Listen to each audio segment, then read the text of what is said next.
morning again. My name is Eileen Block at the Asan Institute. I want to welcome you to the conference today on Womenomics, increasing female employment and the future of Korea's creative economy. It's an event co-hosted by the Asan Institute and Goldman Sachs and sponsored by Chosun Ilbo. To start off today's event, I would like to invite Dr. Han Chibong, President of the Asan Institute, to the stage for the welcome remarks. Please give a round of applause for Dr. Han.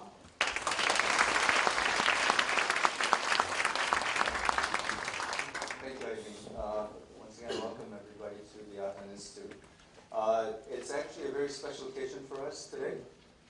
We thank the Goldman Sachs for the initiative, and also thank the Chosun Ilbo for their support, and also Minister Cho especially for honoring us with her presence and supporting us in this endeavor, this very important topic. It's particularly meaningful for us as an independent think tank to be working with the government as with the private sector. I think it's a unique combination in a sense, but also an ideal combination on which to work on important public policy issues. So we think that I hope this is the beginning of many more things to come. We're proud to say that Asan Institute, I never really looked at our gender balance in our staff until now, but I think I have to say that there are just as many females, maybe more. See, I told you.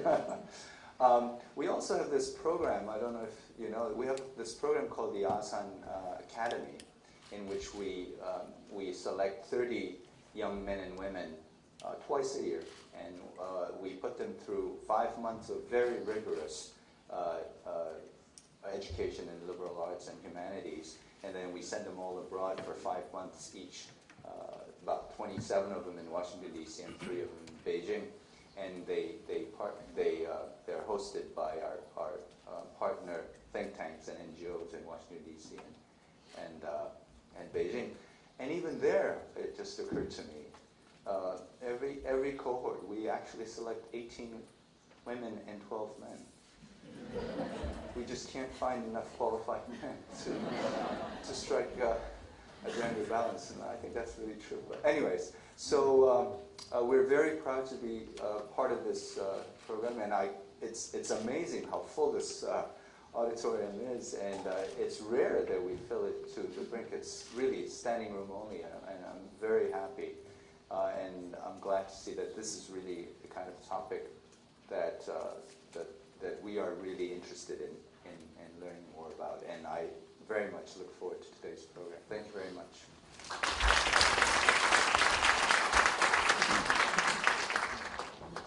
Thank you, Dr. Han.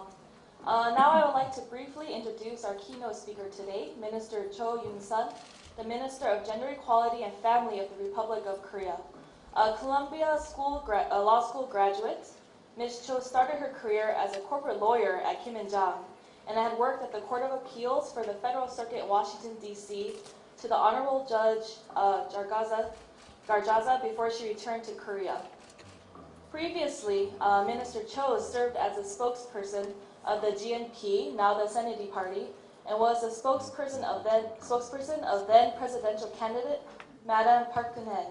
She has also established the Korean War Memorial Foundation with General Paek Sun-yup, of which she has also served as its vice chairperson. Without further ado, please welcome Minister Cho to the stage.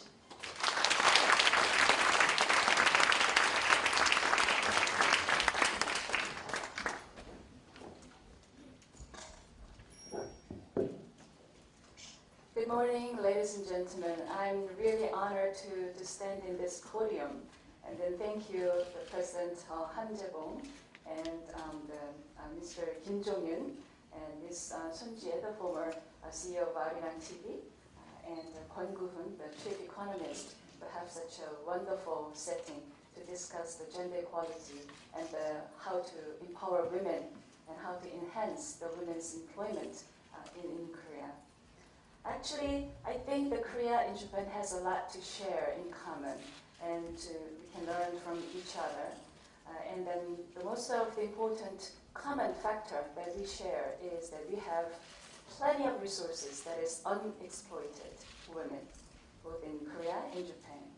In this regard, as a Minister for Gender Equality and Family, under the first female president ever elected in the East Asia, and I really appreciate this opportunity to discuss this matter in depth with Ms. Kathy Matsui, who contributed greatly to support the Prime Minister Abe's Womenomics. The OECD report says Korea's prime work labor force will be half by year 2016. And the growth rate of Korea will be around 1% from year 2030 to year 2060. For 30 years, it will remain approximately at the point of 1% of growth. However, one good thing is that this is the correlation between the employment rate of women and the birth rate and the GDP per capita. The red line is the average, the current status of Korea, and the black line is the average of OECD country. So, chicken or egg, I'm not sure which one comes first, but fortunately, this means that we can catch not three birds with one stone. This shows the dimension, the four dimensions of our the policy of the Ministry for Gender Equality and Family regarding how to empower women and how to enhance the women's employment rate. This fourth dimension means the entry, retention, to keep them at the workplace, and restart, to help them to restart their career after their job, after they quit the job, and representation, how to fairly promote the female employees to the top of the decision-making positions. This is the average of OECD countries, for the recruit, retention, restart, and representation. However, this red line shows what is Korea today. We have a fairly good entry-level access, recruitment, fair recruitment for both men and women at the age of their 20s. However, we have much poorer rate of retention rate, and we have very poor. It's very severe, and have very little opportunity for the women who quit their job, and then poor representation in the public or private sectors. And this is our goal, to make this the square to be more fuller, as we see from the graph. Park-geun-hye administration promised the number of 70% of employment. And in order to achieve that, we have to increase the female employment rate from 53.5 to 61.9 by year 2017. Last year, we created about 155,000 female jobs. And that means we have to, from today, this year, we have to create 290,000 jobs. And for the entire Park-geun-hye administration, we have to create 1.65 million female jobs to meet this goal. This is quite challenging. And this is actually the photo of the diagram that was attached on the wall of the elevator in our office. And I have the same picture in my room, and I have the same picture in my car. This is a kind of severe reminder that I have to work hard, and everybody with me should work hard. And then by counting how many jobs we created as of last month. So that means as of comparing with the year 2012, as of the end of February, we created 147,000, and we have a far way to go.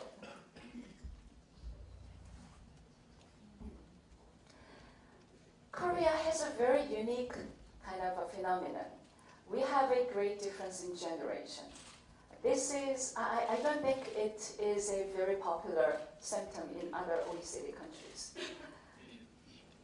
If you see that the employment rate of men and women in their 20s, the employment rate of women is higher than men. It is a 2 consecutive years we marked that the female employment rate in their 20s is higher than men. And this is a result of the higher enrollment rate for the college for girls. We have like 5 years consecutive result that women hit higher rate than men in the college enrollment rate. And this shows the famous M curve, which is the common curve between Japan and Korea, I think, and not like the other OECD countries. However, as we divide the result in between the college graduate female and the high school graduate female, we have a different curve. The high school graduate female, they have N curve. So once they quit their job, they have a second chance in their 40s and 50s. That means they enter labor market that kind of requires not a very high skill, not a very high training, high quality training, and high qualification. However, for the female full graduate from the university, college, they have almost no chance to get re-entered to the labor market. We conducted a survey last year, and we found that for those career women, out of 100% career women, about 58% of women experienced the career disruption. And the measure for the interruption by age group, almost in their 20s and 30s, most of them, more than half of them, answer that pregnancy and childbearing and child caring is the major reason why they have to quit their job. This is a very famous diagram that was once widely spread in Korea on SNS, and that everybody in the family, Mom, I'm hungry, I'm hot, I'm cold. Mom, where's my shirt? Where's my backpack? Where's my book? However, the dad, where is Mom? That's the end. And when I show this diagram to the foreign audience in various occasions, everybody in that room, east or west, they all agreed. And very few people raised their hands that they are different in their families. So this is the situation of what Korean women is facing at their home. And actually, they support why the people think it is very hard to keep the balance and work and balance once they have a children. This statistics supports the situation. Average double income household, the wife works more than 3 hours. Single income household, the full-time housewife, they work almost more than 6 hours. However, comparing those husbands, like working 37 minutes and working 39 minutes, but actually the single income household, the husband is working just 2 minutes more. I think they kind of wash 1 piece of dish more than the double income household husband. And actually, the Korea is very notorious for its working long hours at the workplace. It's been reduced like in 1 year, the statistics shows a better result. It used to be more than 2001, more than 100 hours. However, the difference between the OECD average and ours is almost 400 hours a year. So working long hours at the workplace, and then kind of having all the sole responsibility of child caring at their house is the very critical reason that prevents the women keeping the balance between work and life. And actually, the survey result that we conducted last year shows what they need, why they have to quit their job, and then what is most needed for them to find new jobs. For those 20s, the women in their 20s, they answer that the family-friendly work culture is the most critical reason that that is the obstacle of the keeping work and life balance. And about more than 50%, the insured childcare leave system is most critical, most required for women to keep their job. And the women in their 30s who are seeking for their job, what is the most they need it most is a very decent part-time jobs to keep their work and life. And the 30s, increased childcare system. And the 40s, decent part-time jobs. So let me show you what our ministry and the other ministries in the Korean government is doing to enhance, to solve these problems. To enhance the retention rate, to keep them at the workplace, I think we have three elements. I call them three musketeers. The one is the childcare facilities. And the second is flexible work system in terms of time and in terms of place, location. And the third is a childcare leave system. And then these two, all of these three are related to the culture of family-friendly culture in the company and a lot of the incentives and systems that helps the work-life balance for the employees. And to make the retention rate higher, we have adopted multiple policies. First of all, the childcare system. We have approximately more than 44,000 childcare nursery places, national, public, private. And we don't think, we are now trying to make what is the exact, the rate of the capacity for those, how many kids who has to be sent to the childcare centers by the working mothers can be accommodated by those nursery systems. But we think that, considering that the percentage of enrollment, we see that the actual enrollment rate for those private childcare system, they have plenty of room to accommodate more kids. And for the public childcare system, it is very popular. I think the reason why this public childcare system doesn't show the 100% of enrollment rate is because they have to keep some emergency rooms for their kids.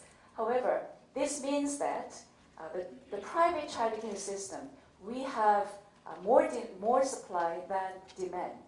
And for the public and national childcare system, we have more demand than supply.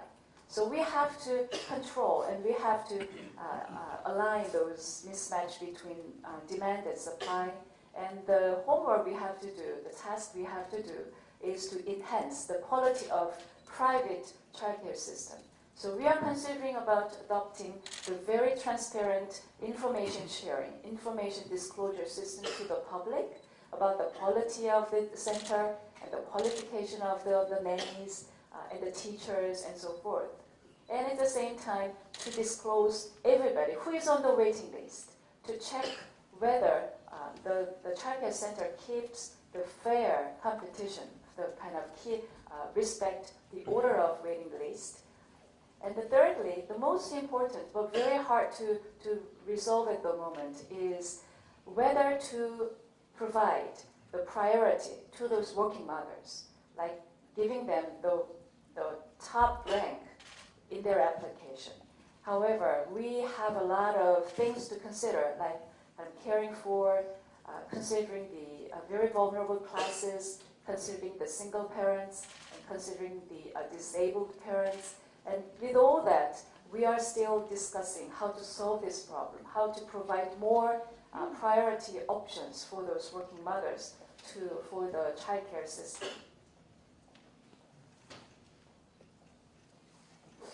Actually, when I was appointed as Minister of Gender Equality and Family, I got tens of text messages, and then among them, many of them are messages from my friends and my seniors, who is actually the CEO running company.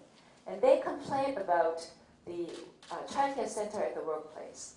They try very sincerely to build the childcare center, in-house childcare center, but the government provided a lot of absurd regulations. For example, for those companies have a high-rise building in the downtown, they have no kind of gardens outside. But the law requests that the in-house childcare center should have the outdoor playground. That is almost impossible for them to build an outdoor playground in front of their high-rise building in downtown, in Gwanghwamun or somewhere. And at the same time, even though the company has a very decent restaurant and kitchen facilities for the adults, employees, they have to separately build the kitchen and the cooking facilities for the children. They cannot share. So all these kind of regulation we have to lift. So we had a discussion with the Ministry of Finance and Ministry of Welfare and Ministry of Labor and our ministry, and we concluded in a very, very short time, and we announced that we lifted many of the major regulations. And one thing is that our president, Madam Park Geun-hye, is very, very interested in building more childcare center at the workplace, and she gave me her own proposal. Yoon-sun, what do you think about providing additional floor plan ratio to the building, high-rise building, who build the childcare center within their building, so that the companies who are working using that building can use that facility. So we added that in our announcement in the policy.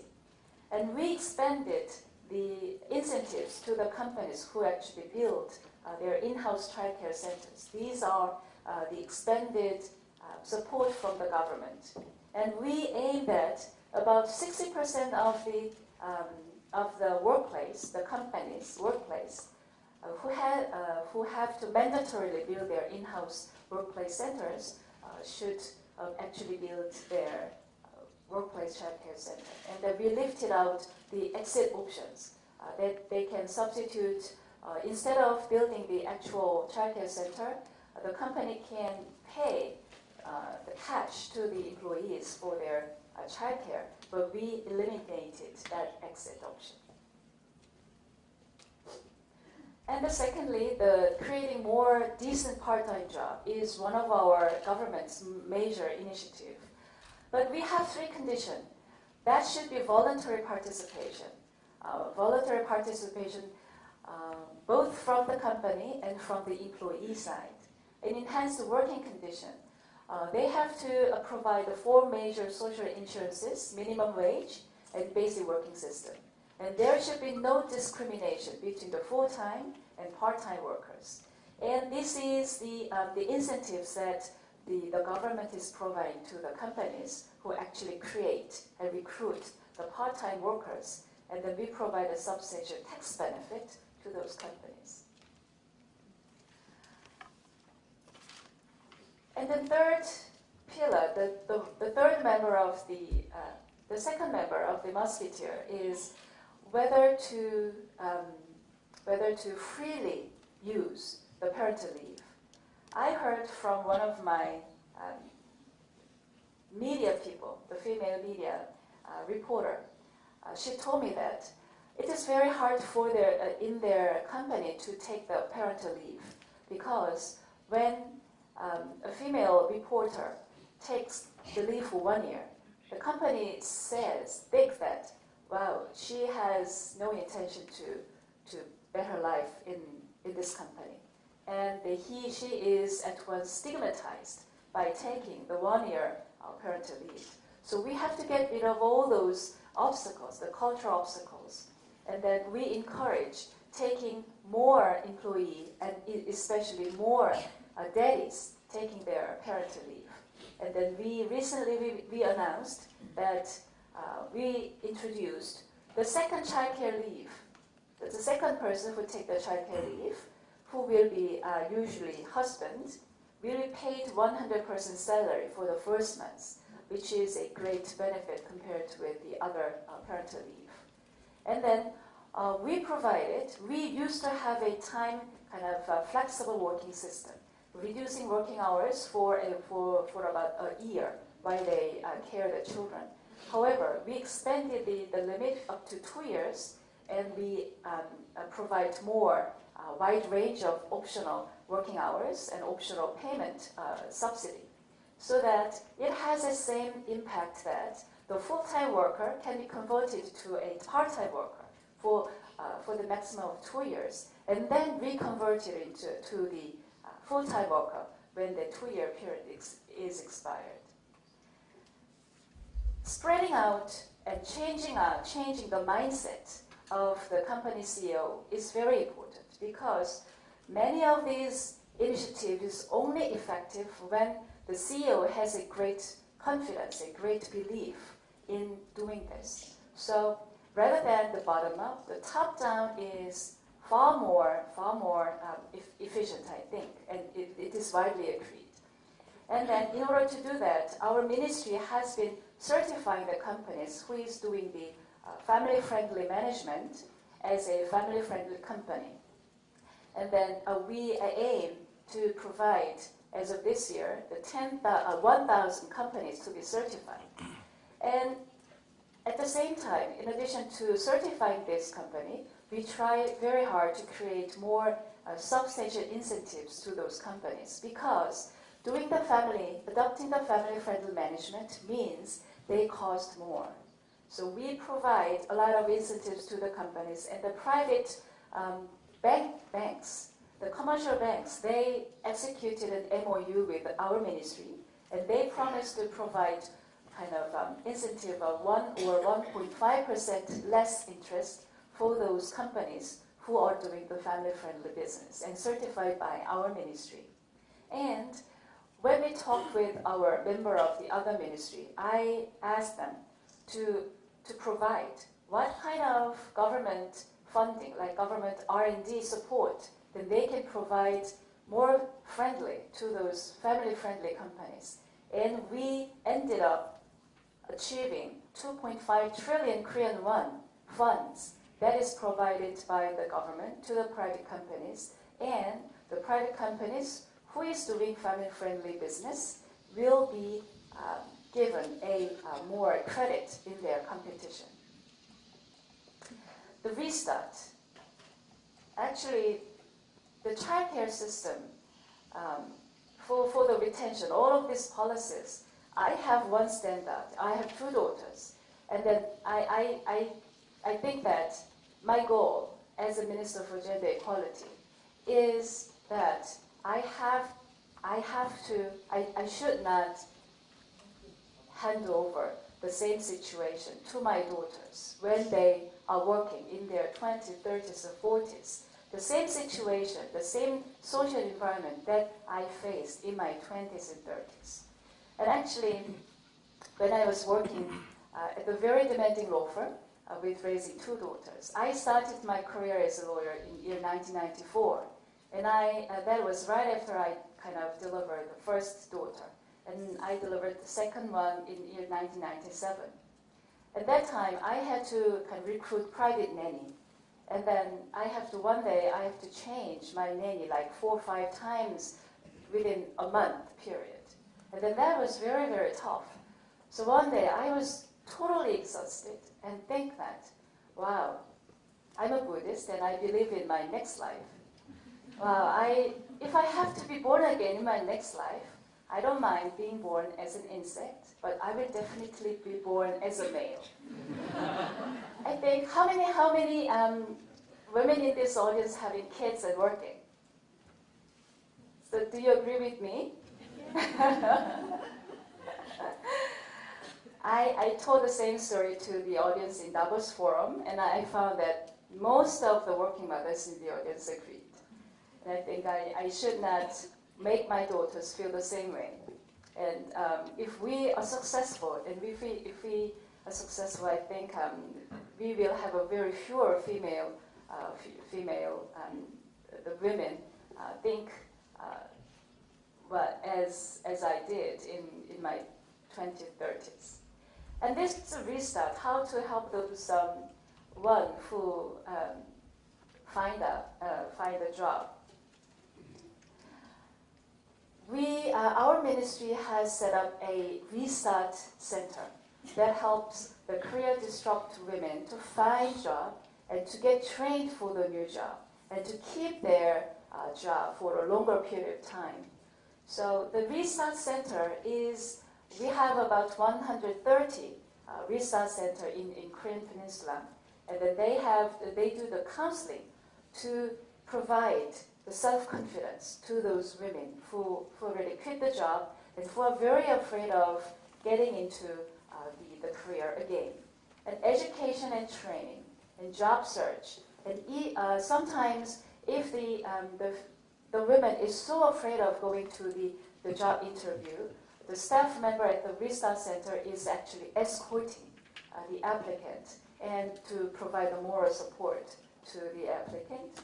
And we do the very severe after service. So we consult with the company who hire the career disrupt women, and we consult with the women themselves to help them to keep their job for a longer period of time. The representation. Actually, in Korea,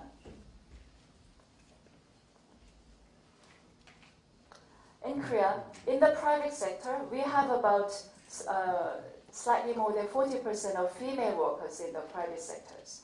But we have only 1.7% of management in the private companies, female management. And in the public sector, we have slightly more than 40%, about 42% of female employees. However, we have about 44% of the higher officers, public officers in Korea.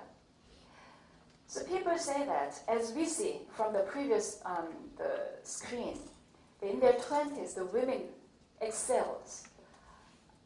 They are more competent and they are more able, and when their test score is far higher than men. That is said by most of the men CEOs running the company.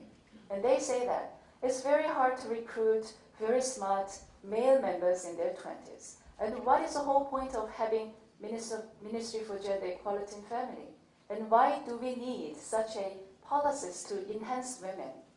And to them, I say that, as I completely agree with Kathy, that Kathy says that there is no glass ceiling. This is a thick layer of men. While I agree with that, I usually tell the same story. Even though the spring has come at the foot of the mountain top is covered with an ice cap. And the ice cap is not melted with a spring breeze. The only thing that can melt the ice cap is the body temperature of women who are sitting on it. So I asked our kind of seniors, like Kim Myung-jun Hangwanim, that stay there forever until you recruit your juniors to the lower level of the mountain. I think that everybody in this room, regardless of whether they are women or men, agree with me. Am I right? We are doing, our ministry is very busy, this administration. We don't set a affirmative legislation. Instead, we decided, working harder, and then we are nagging to the other members of our government so that they set a target. They should meet our target, and they should set their individual target and assess whether they achieve their goals or not, and evaluate in line with their achievement. For those government committees, from the last administration, last government, we have a very poor number. Only 27% of the government committee members are female. So we set up a target of 40% at the end of this administration. And then we asked each member of the ministers to provide their annual plan. And then we found that annual plan up to until the year 2017 will be higher than 40%. And public officers, now it is only 9.9%. Higher officer means level 4, kind of team leader level in the private companies, and that we aim by the end of year 2017, 15%. And the public, the companies run by the government and public institutions, instead of setting a general goal, we ask them to individually set up their goal and ask the Ministry of Finance to evaluate whether they meet their goals or not. For those private companies, I envy Norway to have such a law, to have more than 30% of board members in the private companies. However, instead of doing that, we provided a section for their public statement to disclose what is the exact rate, what is the exact number of the management, male and female, so that they have a kind of a peer pressure, and then we will have a very accurate statistics in terms of number, ratio, and in terms of payment. Actually, when I was appointed as a Ministry for Gender Equality and Family, one of my kind of senior 선배 who went to the same elementary school, who is working at the Ministry of Finance, told me that, Yoon-sun, I have been attending the cabinet meeting as a staff member for many years, and it will be very hard for you, sometimes heartbreaking, disappointing, depressing, to speak up as a Minister for Gender Equality to those other members of the government. And he told me that, you should think that Korea has 1 ministry for women and 16 ministries for men. So don't be hurt. So that was kind of a vaccine to me. I was vaccinated in advance, and then that helped me a lot. So the only problem is that all of the government members work very hard to make the Korean citizen happy. But nobody voluntarily think what impact is made on women and gender of what he tries and what he works. So I call it a setting, building a railroads to make a system to make the members think about the impact on women, the impact on gender. So that one of the major railroads is gender-sensitive, responsive budgeting and gender impact assessment. Gender impact assessment is made on the laws and regulations and the government policies. And the gender responsive budgeting is the budget. When all the government members is drafting their budget, they have to kind of allocate a certain project, whether the project has a relationship with the gender or whether it has an impact on women. So we have several years of experience of adopting these gender responsive budgeting. And until last year, it was only 3% out of the total national budget. But last year, we requested to add all those major government tasks of this new administration into the gender responsive budget, and then we raise it up to the 6.5% of the total budget, and we are trying to make it higher for the next year's budget. Gender impact assessment, we expanded it from the central government to the local government and to the new laws to the existing laws. So we have conducted more than 20,000 cases for the gender to do the gender impact assessment. And we developed this kind of system that the result of the gender impact assessment should be provide a feedback to the gender responsive budgeting so that all those results can be incorporated in the next year budget drafting. And we have a special review and proposal system that individually review the government's policy and to provide our proposal. And we found that most of the cases, the other ministries complied with our proposals. Even though we try very hard to come up with a very nice policy. If the Korean people don't know it, it means that we have no policy. So I think more than half of our work should be done to make these policies known to the people who actually could use and utilize these policies. So this is a table chart that our ministry created. This is the women, men, and companies and their life cycle from marriage to the school years.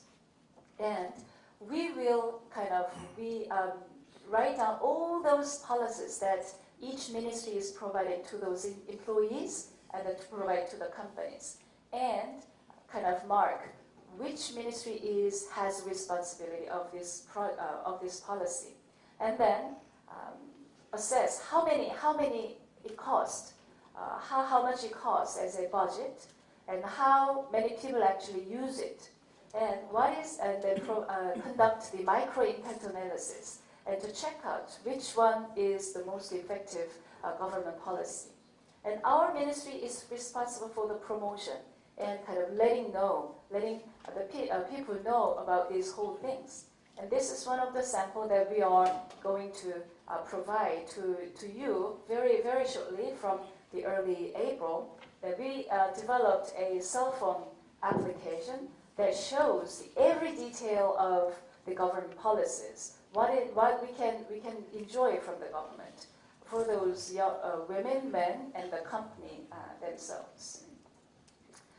And we are launching a task force with the World Economic Forum, consisting government entities and private companies, so that for those 3 years, in line with the 3-year economic innovation plan, we will help them set up their own goal and then kind of spread out all those best practices from those people who are excellently doing this family-friendly and empowering women, and to provide that to the companies who are thinking about adopting such a system. So, and then promoting the government's policies to the companies, so that the companies who are willing to take this opportunity can enjoy the government incentives. So by doing this, forming this task force, and we align this task force with the already existing system that is presided by the Prime Minister. We have a Women Policy Committee, and the Vice Prime Minister has a Minister of Economic Issues and Employment Committee, and then we will kind of align all those kind of systems so that we can mobilize our resources in a very, very effective way. Actually, everybody, I think, now agrees that whether we can capitalize human capital in a very efficient way, can determine whether we can achieve more economic growth. And from last year, I found and was very happy to find that the OECD, World Bank, Asian Development Bank, and even IMF, when Madame Lagarde took the seat of managing director, say that, and World Economic Forum say that it is a critical factor for a success and sustainable growth of a company and of a country, whether to take more participation, to make more participation from female.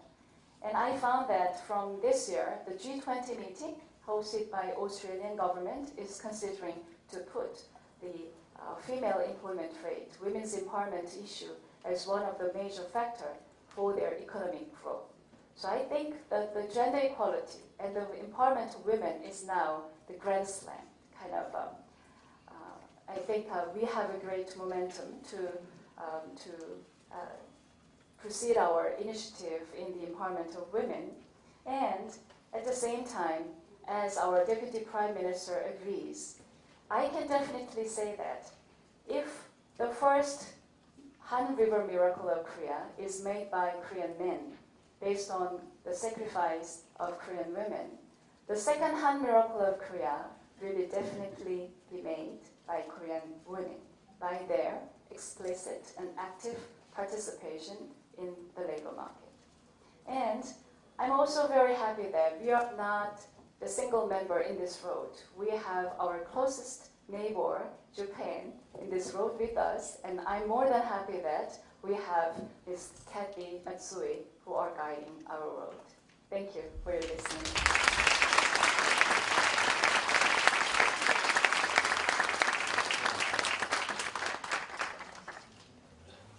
To please silence your cell phones so that we can continue with our presentations and the rest of the event. At this time, we will now hear a presentation on Womenomics research by Ms. Kathy Matsui, co-head of macro research and chief Japan strategist at Goldman Sachs.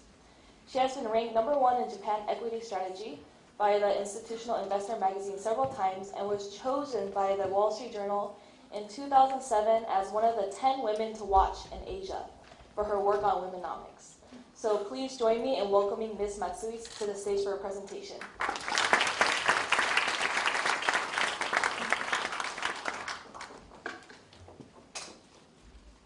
Thank you very much for the kind introduction.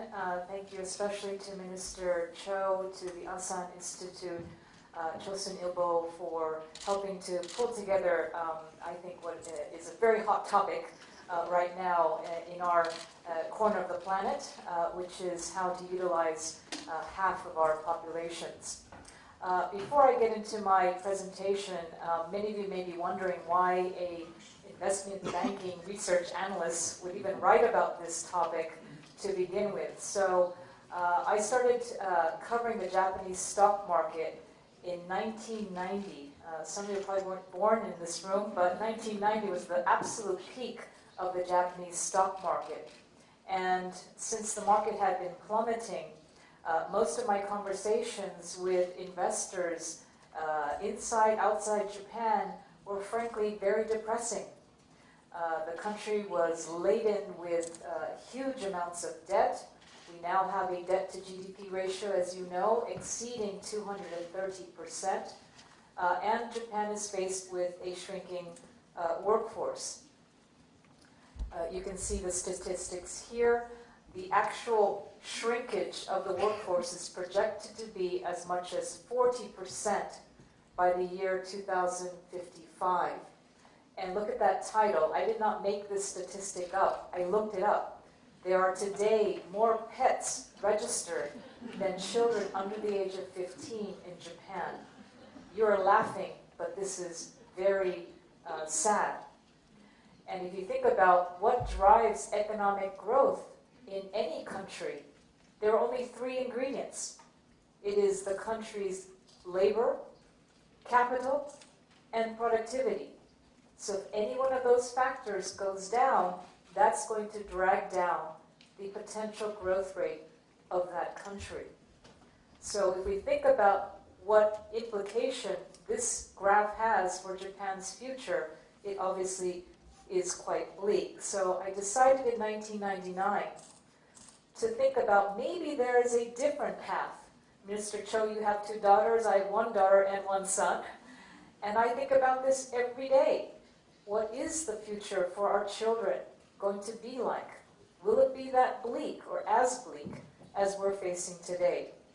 Now, I was almost smiling throughout Minister Cho's presentation because I think if I just substituted the word Japan whenever she said Korea, it would have been the same presentation. So she's actually done a lot of work for me, so I'm going to skip through some of the issues that were very similar here in Korea that are similar in where I live in Japan. Yes, we also have a very low female participation rate. These are some of the reasons, which again I think are fairly similar to what you have here in Korea. But because time is limited, I thought I would talk about a few of the what I call myths. Now, I've been talking about this topic for 15 years. Prime Minister Abe has just started talking about this in 2013. I can tell you I encounter in Japanese society many counter-arguments, lots of pushback. Japanese society, very traditional. very conservative, built on centuries of customs. You cannot change society overnight. Absolutely true. But I also counter with, what are your other options then? How are you going to prevent a long-term structural decline in your economy? And when you think, well, GDP doesn't matter, it actually does matter because it impacts every single person's standard of living. That's why it really matters. So here I'm going to list 4 of what I call the myths. Some of the arguments I've often encountered in the Japan context that I've had to respond to. And perhaps there might be some familiarity with these arguments in the Korean context. So, number 1, much of my research, in fact, in the beginning, was very focused on, if you talk about what are the reasons that drive women out of the workplace. In English, we say, like on a highway, when you're driving, you off-ramp, okay? You interrupt your career. Most of my research and the research of many was focused on what we would call the pull factors, the factors that would pull women out of the workplace. So that would include childcare, nursing care, right? And there was a very interesting study launched in 2011, 3 years ago, by an NGO in the United States that polled women in America, women in Germany, and women in Japan. And they asked these women in Japan and America, what is the number 1 reason why you leave the workplace? And just comparing the Japanese and American women responses, you can see in the red and blue bars, while Japanese women cited childcare and nursing care as reasons for why they quit, in fact, American women cited these reasons, these pull reasons, as greater factors for driving their decision to leave the workplace. In contrast, look at the right side. These are what are described as push factors. So factors that push women out of their companies or organizations. These are things like dissatisfaction with work, or a stalled career, glass ceiling or bamboo ceiling, whatever you want to call it. Japanese women actually cited this as a higher factor, or more important factor for leaving than the pull factors. And the reason I show this is because I'm not suggesting that building more daycare facilities, which in fact is Prime Minister Abe's one of his highest priorities also right now, as it is in Korea, that is absolutely necessary, but that is not alone sufficient. You really do have to tackle what are the factors inside organizations that are demotivating the women. One issue that often comes up in these conversations is unequal pay. Now, unequal pay, as we all know, is universal. But I had a conversation with the CEO of a very large machinery company in Japan about a month ago. And he knew my Womenomics research, and he said, Matsui-san, I'm so embarrassed to tell you, we have a severe gender pay gap in my company. And I said, well, that's interesting. I was happy that he was very honest. And he said, but Matsui-san, it is not unequal pay for the same job. What happens is the men and women enter equally out of school into our company, but then over time, the women tend to drift into, let's say, the more back office administrative roles. He called them the R roles, the HR role, the CSR roles, as opposed to the front line, production, sales, kind of the so-called tougher jobs. So over time, you have this drift, and so when it comes time to promotion discussions, if you just take the same men and women who entered the company at the same time, unfortunately, the women have just not built the experience and the knowledge that's necessary for them to rise to these higher levels.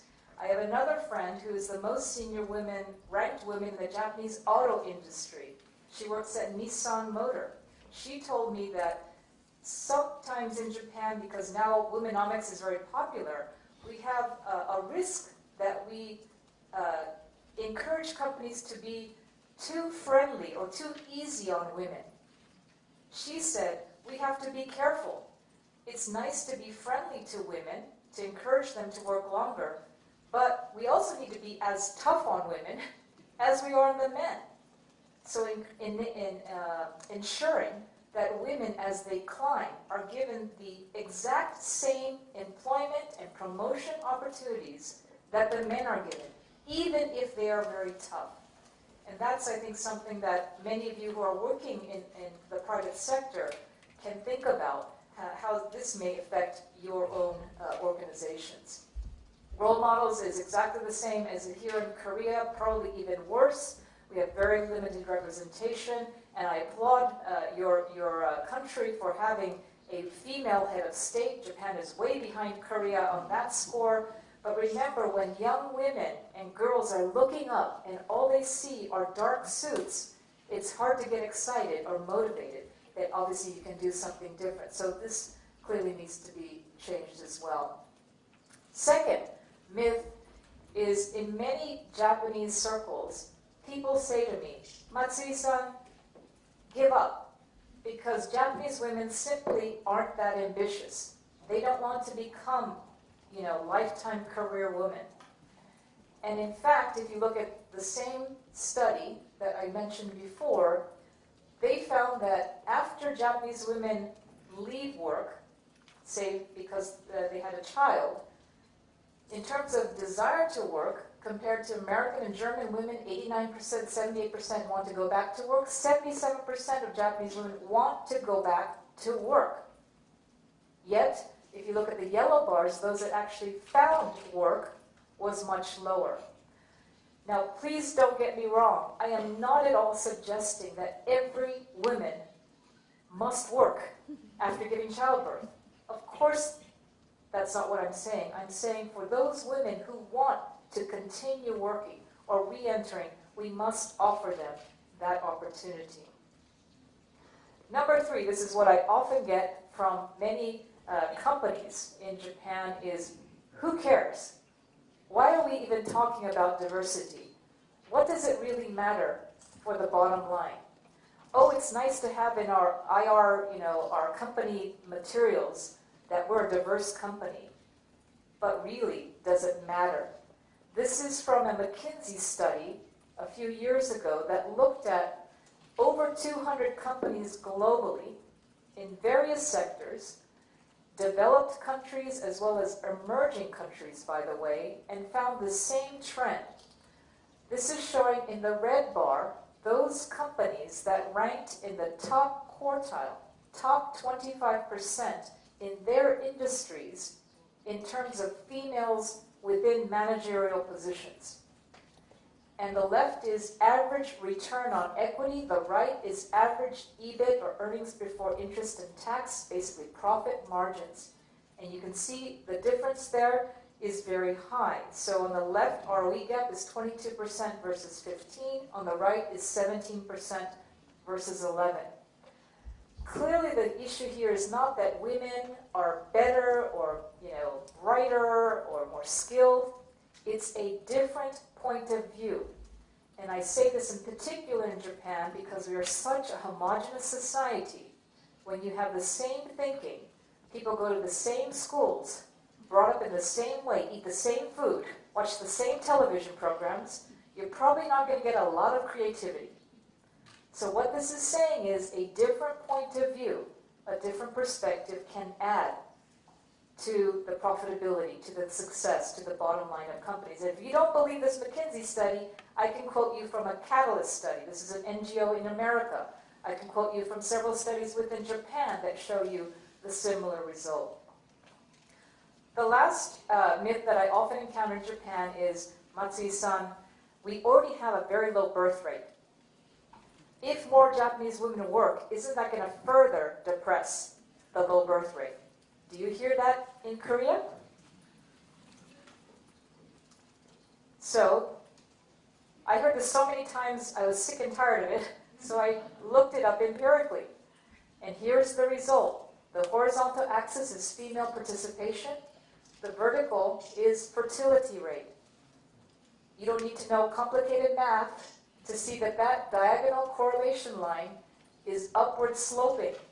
That means there's a positive, not a negative correlation. So the countries that tend to have more women working, like in Scandinavian countries like Sweden or the United States, UK, Australia, Netherlands, tend to have higher fertility rates, not the other way around.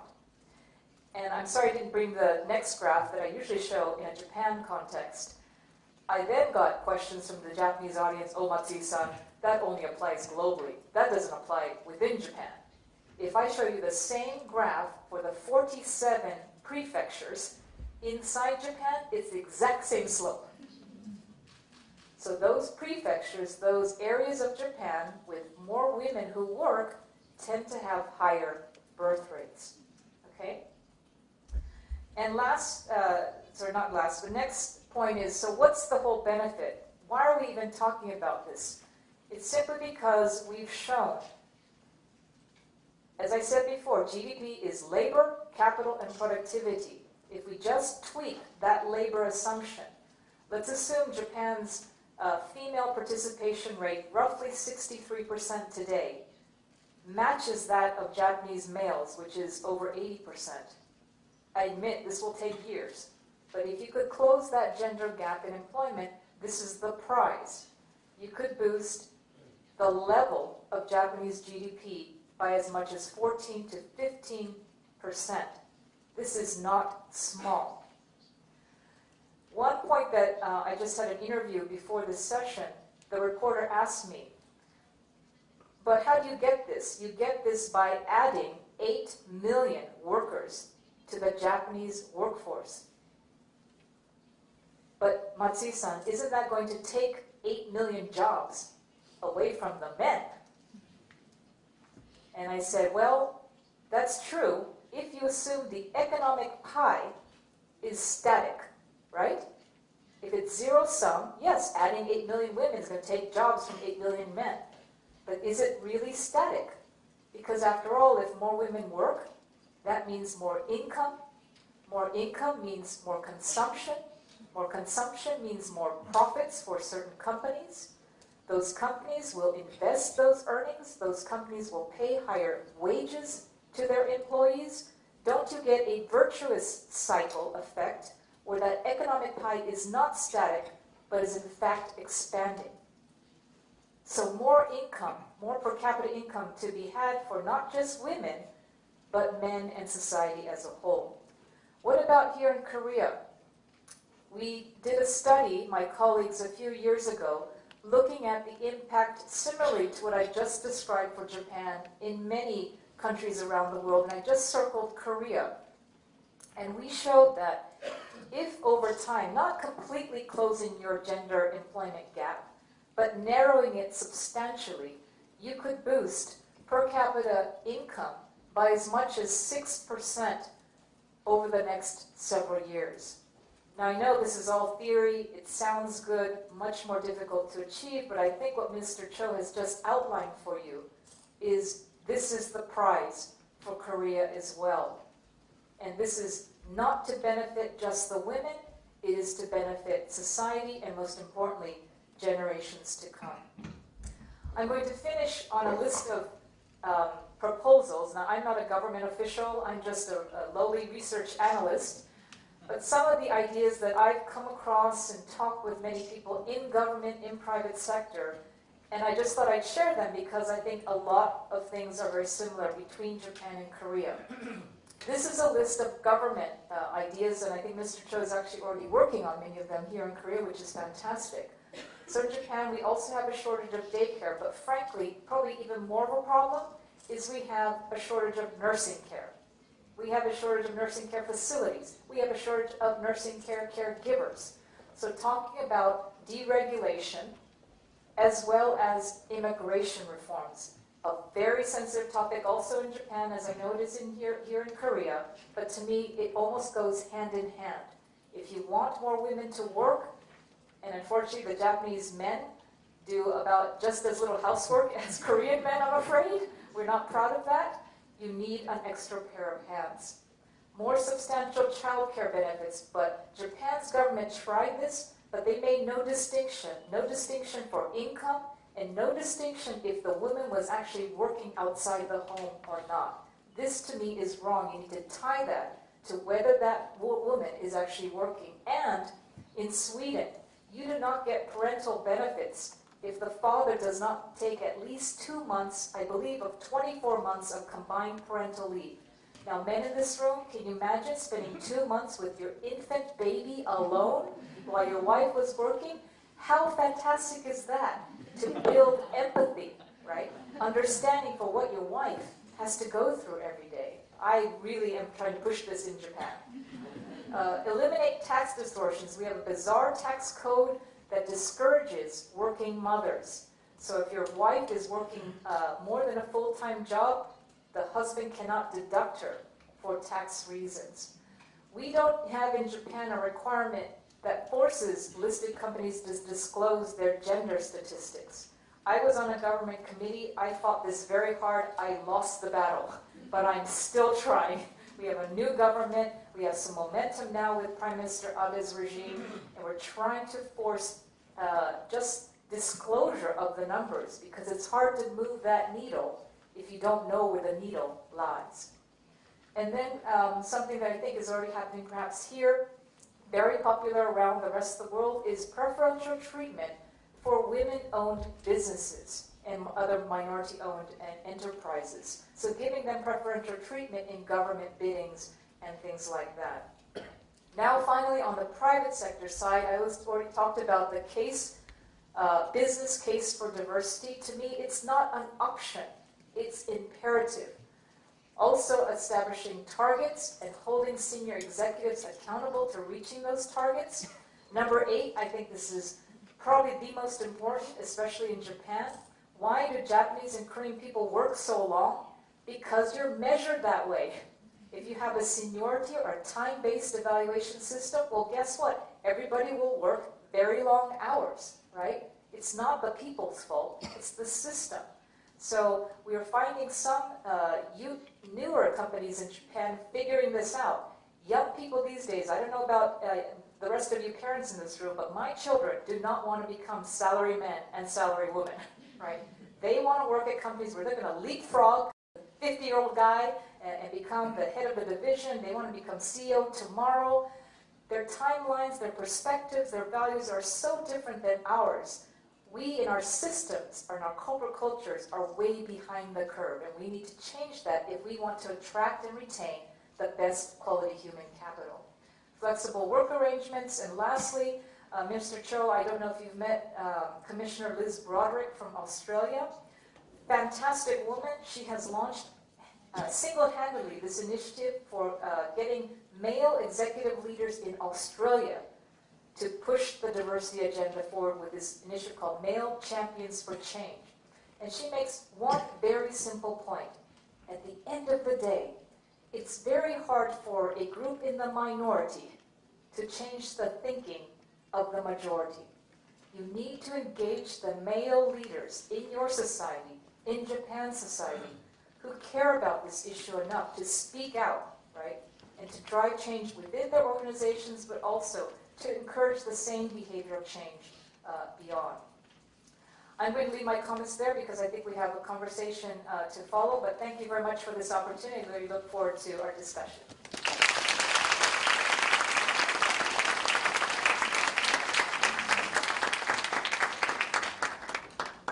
Thank you, Ms. Matsui. We will now hear a quick presentation on the Korea Womenomics survey results by Dr. Go Myung-hyun, a research fellow of the Risk, Information, and Social Policy Program at the Asan Institute. Without further ado, please welcome Dr. Go to the stage.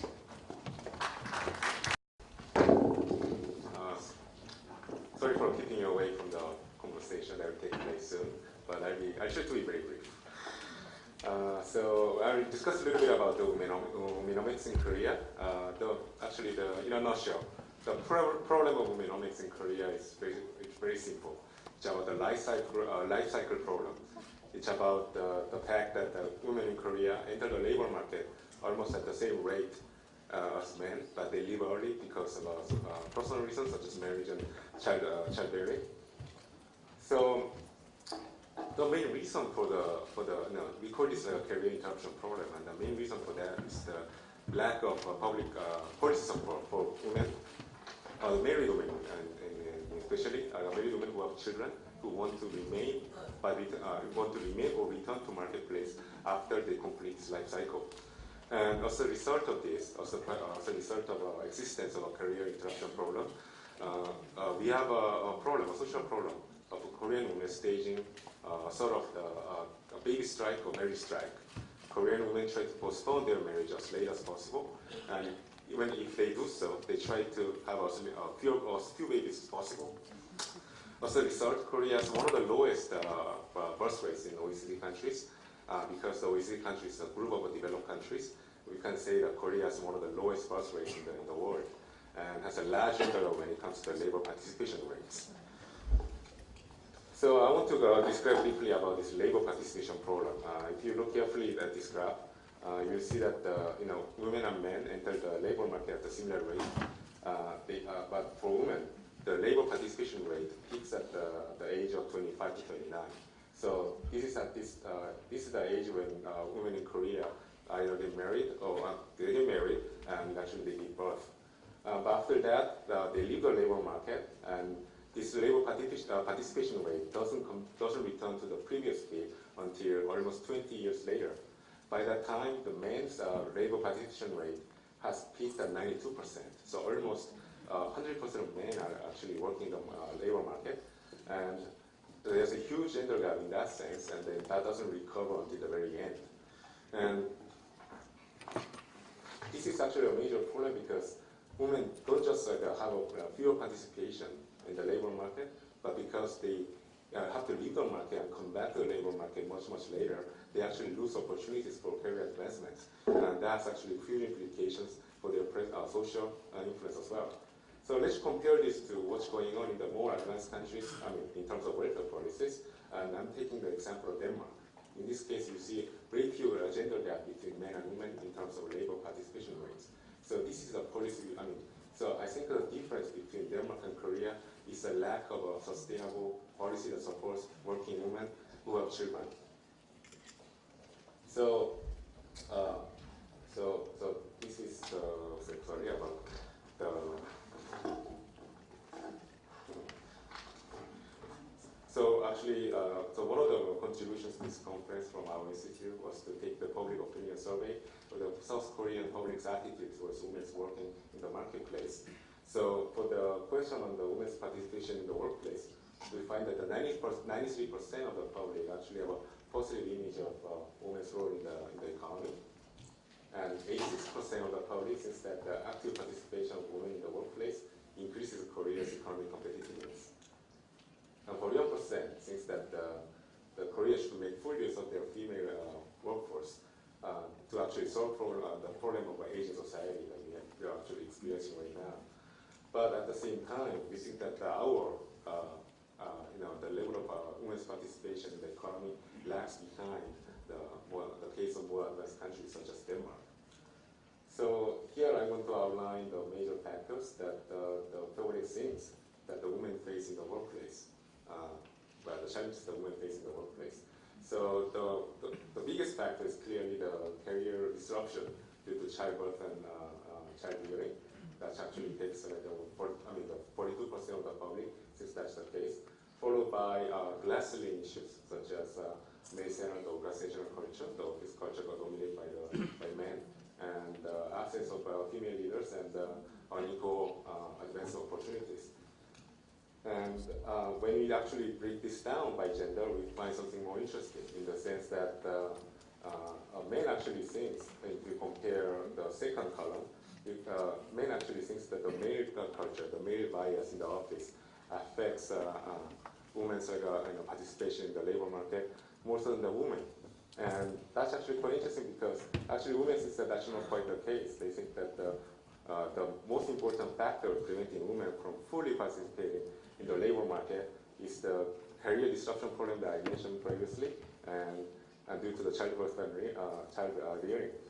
So this is actually very interesting because men seems to think that women are facing these cultural issues, the cultural bias of a male-dominated society. But in truth, women are thinking that in more practical terms. The women's problem is basically about the practical issues of policy support for to self-solving for the career disruptions.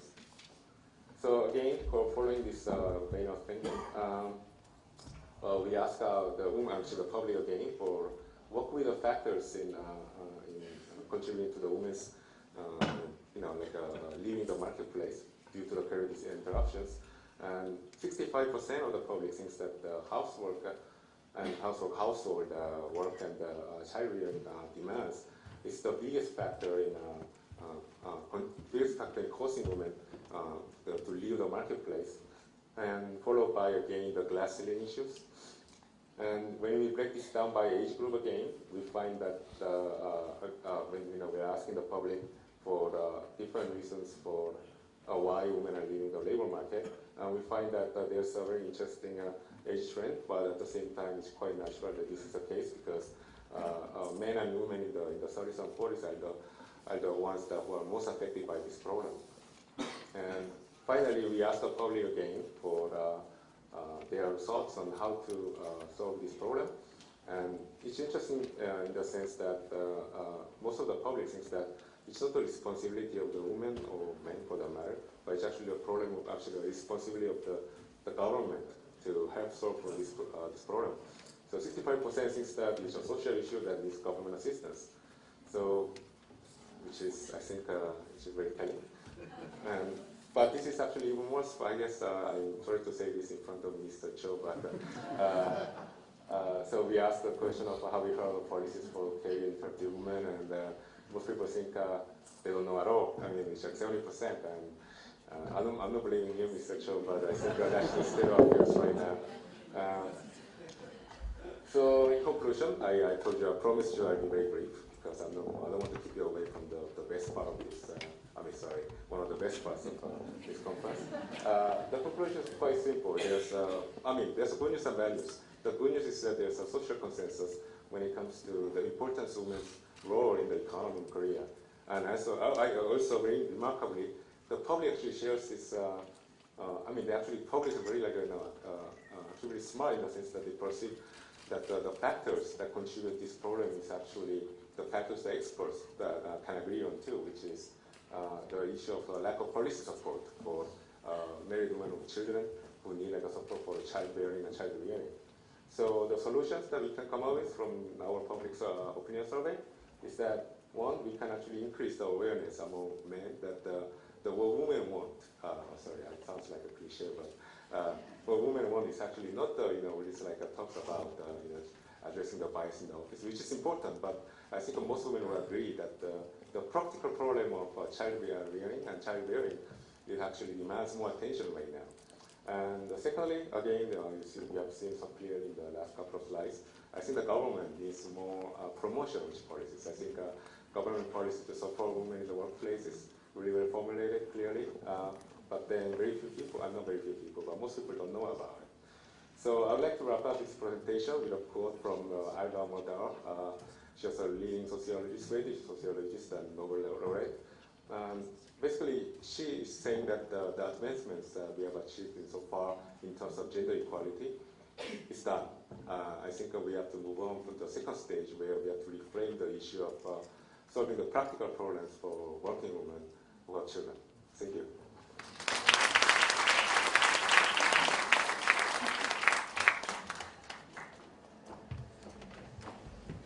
Thank you, Dr. Go, for those results. At this time, we're going to prepare for the next conversation session with Minister Cho and Ms. Matsui. So please bear with us for a few moments as we prepare the stage. In the meantime, I would like to also introduce the moderator for the session, Ms. Sung Jie. Ms. Sung Jie served as the former president of Arirang TV and Radio from 2011 to 2014. She previously served as a spokesperson of the Presidential Committee for the Seoul G20 Summit and was the Presidential Secretary of the Office of Overseas Public Relations at the Executive Office of then President Lee Myung-bak. And before that, she worked as CNN's Bureau Chief and Correspondent based in Seoul. And in addition to the conversation, there will be hopefully time for a Q&A session to follow up, so the audience, you will have a chance, I hope, to ask a few questions to our guests here. So as we're done with our setup, I would like to ask our panelists at this time to come to the stage so we can begin. And thank you, Ms. Sunjia. The floor is yours. Good morning, everyone. It's been a very, very stimulating morning, as you all will agree with me. We have a really distinct pleasure of having really two great female leaders, both which have made actually a very great impact on their governments' economic policies. And I stress economic because it's not just women policies that we're talking about. We're talking about economic policies of a nation, of a corporation. Ms. Masuya, as you know, has had a great influence on Prime Minister Abe's economics in the future, and of course Minister Cho really spearheads the women's policies, gender policies of this administration, which we're hoping, as we saw from her presentation, will have a great impact on furthering Korea's economic growth for the next generation. I just want to be I want this to be a very, laid-back discussion, because both of them, as you know, have made these great presentations, and I know that there are a lot of journalists in the audience who are just dying to have questions. So I'm going to try to give you that opportunity as much as possible. So we're just going to sort of take off on what you taught. Ms. Masuya, I was really fascinated with your presentation, but I'm just going to start off with one of the final comments that you had made about men, about how we, and let's just cut to the chase. I mean, are men the problem? I mean, is men? Look at it from a male's perspective, from the other perspective point. You talk about, how economic growth and diversity is going to further the pie, but we're living in the age of now. My job now, my employment now. I mean, there is, if you look at it from the man's point of view, you're talking about giving more jobs to women. You're talking about if I'm already employed. You're talking about giving women benefits, which means that I have to work more to sort of compensate for a woman who's going on maternity leave. And even, if you're talking about in the long term, if I'm a husband and father at home, you're talking about me having to work more, have to care for more my children at home, and I didn't have to do that. So basically, are men the problem? Or let's put it more positively, are men the solution? Men are definitely a critical part of the solution. But remember, men were raised by whom? There's Julie. Yes, and so I think it's not appropriate just to point the finger at the men, because they didn't just organically, emerge into this world with these mindsets. I think they were raised in a certain way. I think girls were raised in a certain way. For example, if you look at the top university in Japan, it's called Tokyo University, maybe equivalent is Seoul National University. Do you know what percentage of females occupy the seats in Tokyo University? Less than 20%. It's unheard of. Wow. And so you think about, well, the girls do get high test scores, but they just don't want to go to Tokyo University. Why don't they want to go to Tokyo University? Maybe because if they graduate from Tokyo University, they're going to get jobs that are going to earn them salaries that are higher than their future spouses, right? It's that kind of mentality, that mindset that is probably not that person's fault, but is part of a whole society, a whole upbringing of the way girls and boys are frankly raised.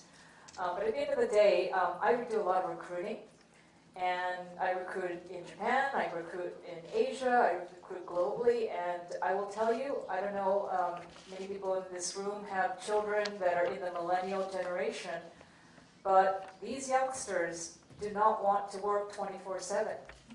I interview a lot of male candidates who the first question out of their mouth is, what is work-life balance like at Goldman Sachs? I said, why are you asking me that? Don't you want a job? It's shocking. I would have never got that question 15, 20 years ago. Men and women. But it's increasingly coming from the men as well as the women. So there's, I think, a shift going on globally that young people have a different value set. they are looking for a different kind of work style, men and women. And so we in the private sector, in the government, can't keep pace with the desires, the ambitions, the values that these young people want. It's going to be very hard to recruit and retain these talented people. So I know I'm not answering your question, but my answer is I think we all have to work together to try to figure out what will it take for us to retain, keep, promote the most talented people. Doesn't matter if they're, whatever their gender, whatever their ethnicity, we've got to figure it out. And it's for the good of all society, not just for the good of men or either gender.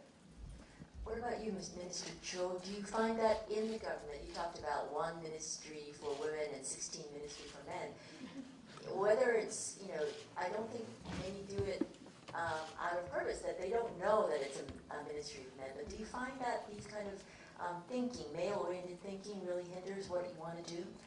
It used to be. Actually, it's been over 1 year that I was sitting, I'm sitting in the cabinet meeting, and the other members made a great progress from the last 1 year. And I found that at first, last May, around the Mother's Day, our Deputy Prime Minister, the Minister for Finance, told me that, Yoon-sun, I drafted an essay regarding the women's employment. And then I think you will be very much pleased with my essay. And I read it. I was so shocked to say that, wow, our Minister for Finance is thinking like this way. The synopsis of his writing was that we used to call mom whenever we are hungry, whenever we have to go someplace, and the mom is kind of doing everything. Like she is a chauffeur, she is a chef, and she is a doctor, and she is a teacher. So, but he ended up with a sentence that it is now time that our economy should call mom. So if it is Korean men who are running the Korean government, Korean economy at the moment, it will be Korean women who will run Korean economy in the future. So from that on, Minister of Finance is the first champion among those cabinet meetings. And the second one is the Minister for Industry and Trade. And he used to sit right beside me. And then whenever we had a cabinet meeting, before and after, we chat. And I told him about the story that how it is important for those mid-sized companies, small-sized company, to provide more decent childcare center, because that is the only way to recruit more female or more competent employees who are not readily willing to go to the very small-sized companies. Their dream is to be the member of the large companies. That is because the survey says that there would be mothers-in-law would not like to have a son-in-law who goes to the very small company. So I persuaded him that if we provide a very nice social structure to those companies of small, medium company to kind of seduce more young people, providing an excellent environment for child caring, then we can resolve the mismatch between demand and supply. And he is kind of starting to provide more childcare centers to the industrial complex when that ministry is renovating that industrial complex, and provide more incentives to the companies who hire female engineers as a part-time jobs. So I think I'm kind of collecting one by one in the cabinet members, and I expect more and more members will be more cooperative in this initiative. I hope so too, which brings me to my next question. Being the Ministry of Gender in an administration with the first female president, as you pointed out, not just in Korea but in East Asia as a whole, does that give you, more responsibility, more more oppression, or more insight to do more? I mean, is it different for you than for another ministry that would be a gender minister in another administration? I think I have both pressure and support as the Minister for Gender Equality under the first female president in Korea. Actually, when I was a spokesperson for her during the presidential election, one day we happened to have a conference, kind of a discussion, chatting with the female girl student from the university. And then during the discussion, it suddenly occurred to me that, wow, if we have a female president, first ever in Korea, that will make a fundamental difference. Because I was working at a very demanding law firm, and a financial company, and the National Assembly, which are all male-dominated society. And then every time I have to adjust myself, I feel something unnatural in kind of living the ordinary working life with a lot of dominant male members. And I have to adjust my way of life, kind of style of life to that of the men members. And then during that procedure, I felt, I really wish that if I could have more female colleagues, that I can chat briefly, that I can have a very kind of quick lunch together, something like that. And it suddenly occurred to me that if we have a female president, the men members will voluntarily think how to well communicate with women and how to get along well with women. And this will provide a fundamental difference. So at that moment, I firmly decided in my mind that, wow, I have to do my best, based on whatever I learned, based on whatever I experienced, to make her as a president. And now, when we have a female president, I found that whenever the other ministries are doing something with our ministry and do something beneficial, provide some benefit and provide some decent system to empower their female members of their government or to the female among those Korean population, then the president makes compliment on that. So I tell them, my colleagues, male colleagues, see, you work very hard, but how many times you get such a compliment from the president? So this is the way that you have to work in that way. So I think she's a great support, but at the same time, having a first female president, and we have to increase the employment rate and to make provide a better life for those work-life balance to those female members. Then, in that sense, I feel a great pressure. I'm sure you do.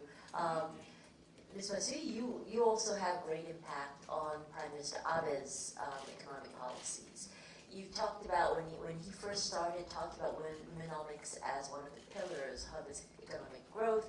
I saw one article in which said, well, it's great that you talk the talk, but I need you to walk the walk. It's been about a year now. Do you see him walking the walk? I mean, what have you seen? Yeah, so well, first of all, from going from an environment where the words diversity, female empowerment were not even part of the Japanese vocabulary. By the way, diversity in Japanese is daibashiki, so it's not even a natural Japanese word. So it's an imported phenomenon. And to have the first ever prime minister as part of his national growth strategy, a pillar of that growth strategy being Womenomics, is a big step, number one. But like you said, it's one thing to talk, it's another thing to walk. And so I actually recently visited with Minister Cho's counterpart, Minister Mori, also female, Minister of Gender Equality, and she is now working to try to put some specifics around, so how are we going to achieve, one of his goals, by the way, is very ambitious. You think your little poster is ambitious, he's got a more ambitious goal, 30% female representation in all walks of Japanese society. That is very ambitious. But to me, it's okay. Have an ambitious, far-reaching goal because you're going to have to try harder. So, for example, to eliminate all the children in Japan currently on daycare waiting lists. In fact, there's a very good example. One of the biggest prefectures in Japan is called Yokohama. The mayor of Yokohama is a female. The day she arrived, she said, "Oh my goodness, Yokohama has the longest waiting list of any prefecture in Japan. This will not do." So she went to every private sector company, SME, small, medium size, as well as large, and said, "We, the government of Yokohama, do not have the money to build daycare facilities for every child. You have to help us out." So she got these companies to jointly create joint facilities. She gave it some incentives, like you were mentioning, to encourage these facilities, and boom, within about a year, roughly a year, she eliminated all the children on wait lists. So now they're saying, let's do the Yokohama model for all of Japan. So if you think about it, nothing's impossible. There's a lot of low-hanging fruit. You also have to just say, let's experiment, right? Not everything that's tried and succeeded in the rest of the world, like Norway, is going to work in Japan. But there are certainly some best practices. I already took my list of notes from Mr. Cho's presentation. I'm going to take back to Mr. Mori and say, look, Korea's doing it. Where's the app for Japan? And I think this is good, right? Healthy competition is never harmful. So hopefully he's launched on this path. There's still a lot of work to do. There's a ton of pressure on this minister as well. But at least we're talking about it now in a way that we were never talking about it. One commonalities between, there are lots between Japan and Korea, but one thing that we've seen is the M curve, or I would think that in Japan as well, if you took college graduates, you would have the L curve as well. Yeah. I just haven't seen it, but I'm sure it's similar. When you talk about the M curve, but you had slightly different interpretations of what caused the dip in the 30s and 40s. You talk more about career opportunities in the workplace. And our policy seems to focus a little bit more on the child care area. Is that a right interpretation of what I saw in the two policies, the two countries? Or just to be clear, I'm not saying we don't need the child care and nursing care small. We absolutely need that. But I'm just telling you, just the results of the surveys show that women cited even more in Japan the other reasons, that inside organizations. So if women don't feel like the jobs they're given are the back office as opposed to the front office, or they're not given the equal promotion opportunities as their peer male colleagues, you're going to be demotivated, right? It's simple as that. We're all humans. So that's, I think, what I'm just trying to highlight. Yes, we need all the government support, but we also need private sector to pitch in and do their part as well. Mr. Chu? Is a Korean approach to the M curve a little bit more focused on the child rearing and the educational aspects of responsibilities of women?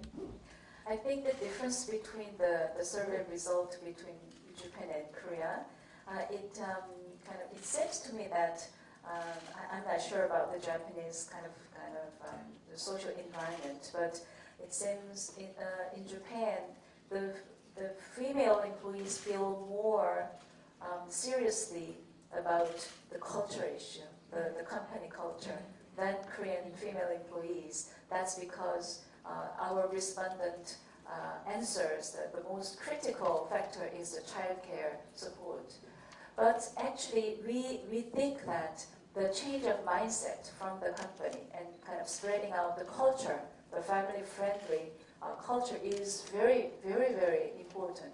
So in addition to those awards that we provided to the company itself, who are very diligently working to keep the work and life balance to their employees, from last year we started to provide award to the CEO, the individual CEO, because the CEO is the most important person, important factor that kind of settle down this culture. So we have one example, best practice from SK Innovation. The president, Mr. Koo Ja-young, he's a real champion in the family-friendly management. And I asked him, what is the reason that you believe in family-friendly management? And he said that all those large companies in Korea has done everything to improve their capability and to increase their outcome. There is very few things left that they can try. However, the only way is to kind of increase the labor productivity. And the only way is to give the employees more leisure time and more opportunity to enjoy their life and to be more creative.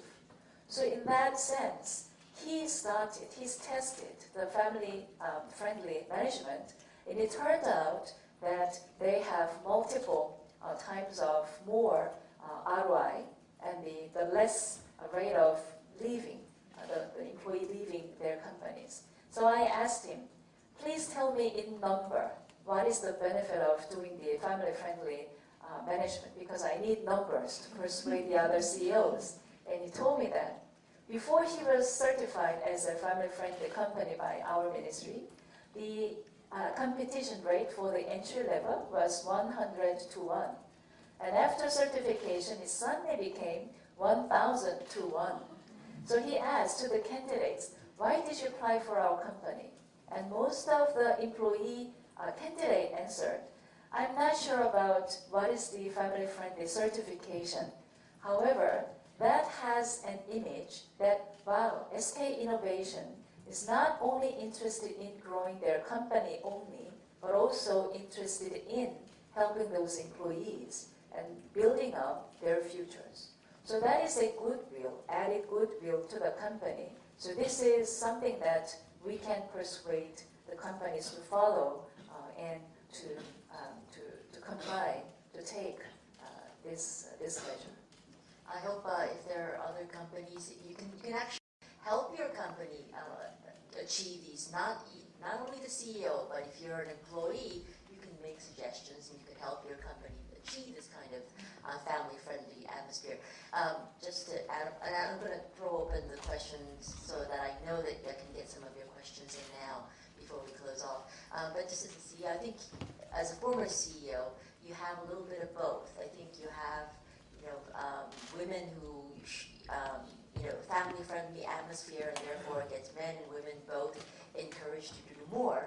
But just one example of what I went through, when it comes time to give promotions, they will come with me, people in the HR department will come to me with papers that say, both this man and this woman are both competent, but this woman had like a year's went on maternity leave for a year. It's just not fair to the man to give the woman the same advancement as the man. I think that kind of thinking still is very inherent within a lot of companies at the moment. I want to give you, I know there are lots of journalists, a lot of people that are very interested in this topic. You have a chance to ask really two very distinguished and knowledgeable people questions. So this is your opportunity. Yes. If you could identify yourself before you ask a question, that'd be great. 안녕하세요. 저는 골드만삭스의 친구가 있어서 투자받아온 세비스 코리아라는 영국계 회사에 다니고 있는 결혼 16년 차 두 아이가 있는 엄마입니다. 아까 말씀해 주신 것 중에서 제가 같이 고민하던 부분이 있어서 말씀드리는데, 지금 우리나라는 어린이집이 대기업 위주로 되어 있어요. 근데 사실 골드만삭스도 어린이집 가지고 있지 않고, 저희 회사도 가지고 있지 않고, 많은 외국계 회사들이 가지고 있지 않은 이유는 임대용 건물에 어린이집을 지을 수가 없어요. 제가 그걸 되게 노력을 많이 했었거든요. 근데 이제 규제가 되게 많아요. 규제를 풀어주신다고 해서 굉장히 반가운 마음은 드는데, 건물주들을 어떻게 설득할지에 대한 인센티브도 고려하고 계신지 궁금합니다. 그리고 두 번째로는 제가 여의도에 사는데 직장 어린이집이 10몇 개가 있어요. 근데 거기 로컬 레지던스가 들어갈 수가 없어요. 그러니까 여의도 주민은 그 어린이집에 들어갈 수가 없는 거예요. 자리가 있어도. 왜 그래요? 왜냐하면 그 회사에 다니지 않으니까. 회사에 다니는. 네. 저는 그런 부분도 좀 풀어줘야지 이게 원활하게 돌아갈 거라고 생각을 하거든요. 저는 맨날 이런 얘기를 하고 있었는데 이런 기회가 올지는 상상도 못했고 제 목소리가 떨리는 거 보이시죠? 질문도 굉장히 어렵긴 해요. 세 번째, 어린이집에 있는 선생님들의 질이 훨씬 높아져야 된다고 생각합니다. 그분들의 페이도 같이 올라가야지 저희가 좋은 서비스를 받고 안심하고 아이를 맡기고 직장을 다닐 수 있다고 생각합니다. 그리고 정말 마지막인데요. 지금 너무 차일드케어에 포커스가 맞춰져 있는데 우리나라의 대입 입시 제도는 이제 저 같은 여자가 이 시간에 다시 그만둬야 할까를 고민해야 돼요. 어머님들 설명회가 없으면 대학을 못 가요. 설명회를 쫓아다니지 않으면. 그런 거가 풀어지지 않으면 저는 힘들게 1학년을 마치고 또 4학년을 마치고 이제 5학년이 됐는데 또다시 중학교가 1학년이 되면 또 같은 고민을 해야 될 것 같거든요. 그래서 이왕 여기 나온 김에 여기 오는 김에 말씀을 드리는 겁니다. 예, 어떻게든 고쳐주시고 저희 회사 같은 경우에는 건물 관리를 직접 하고 있으니까 정말 그게 될 수 있다면 저한테 방법을 가르쳐 주시면 저희도 저희 업무에서 그걸 풀어볼 수 있는 방법을 생각해 볼게요. We've been asked very specific questions. I hope you got. I only got the the last half, so last half. I think it's probably more for Mr. Cho. Just to give one very brief line of the first part, just if you didn't get it. She's a 16-year career woman who has two kids, married with 2 kids. So she's asked specific questions of Minister Cho. First off, that she works in a company that is renting a building, and so how to get the owner of the building to agree to build a childcare facility within the building. I think it's just the first one. Second one was in the region. There are some regulations that prohibit women that live in the region from making use of the company-oriented childcare facilities. So how do you make that more available? And third is to raise the quality of the teachers working in the childcare facilities so that they can work and be at peace. And fourth, of course, provide more women, not just on the very small childcare, but as they get older. In Korea, the educational system requires that mothers be involved in every sector of the child's growth education. So how to make it more available, how to allow women to continue to be participating in the child's growth pattern. Okay. Can I have your name? Minister Jo's taking a lot of notes. 저는 김정은이라고 합니다. Thank you, Ms. Kim. You are giving me tougher tasks than our president. The first question, helping the lessors to build the childcare centers at their building. Actually, what we provided last year is to enable the lessor when they build or renovate their building to encourage them to build childcare center that they can provide to all those lessees in his building by providing additional floor rate, Rent rate? floor ratio restriction. Yes, floor right. ratio. Floor ratio. 용적률. You can build so yeah, right. If you spend like 2 floors for the childcare center, then you can have 2 or more floors for the commercial kind of rent. So that is kind of at the point of building or renovating. But this is new homework that for the existing building, what kind of incentives that the government can provide to the lessor who provide the childcare center. We will discuss that. And secondly, to share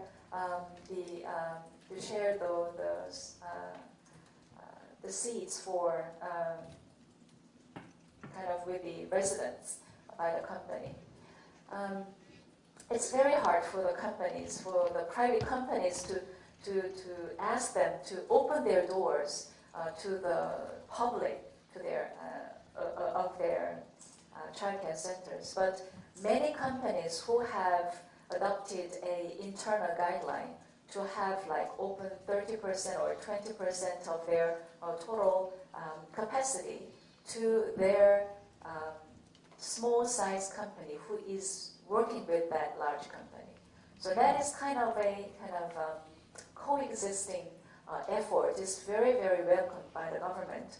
And about opening the capacity to the general public in the neighborhood, I think this is not something that the government should universally do, but we should open some incentive for those companies who invite the residential